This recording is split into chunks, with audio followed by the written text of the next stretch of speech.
સુરતના ડિંડોલી રાજમહેલ મોલમાં રાજ દુબેની હત્યા કરનારા નીકળ્યા મિત્રો જ. સુરતના ડિંડોલી વિસ્તારમાં ગઈકાલે મોડી રાત્રે રાજ દુબે 20 વર્ષીય યુવકની ચપ્પુ મારી કરપીણ હત્યા કરાઈ હતી. જે હત્યાને લઈ ડિંડોલી વિસ્તારમાં ચકચાર મચી હતી.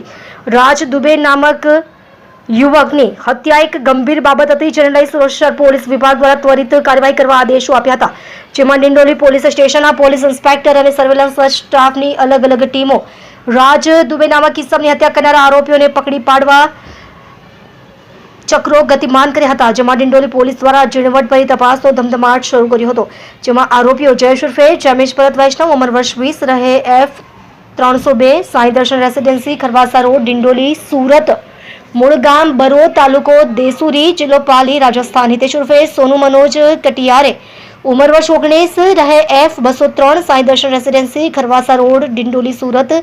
પ્રશાંત ઉર્ફે પવન ઉર્ફે બાસીરાજ શિંદે, ઉંમર વર્ષ 19, રહે ઘર નંબર 69, છત્રપતિ શિવાજીનગર, લિંબાયત, સુરત તથા વિનોબાનગર, લિંબાયત, સુરત, મૂળ ગામ ખાપડખેર, સારંગખેડા, મહારાષ્ટ્રને રાઉન્ડ અપ કરી ઝડપી પાડ્યા હતા.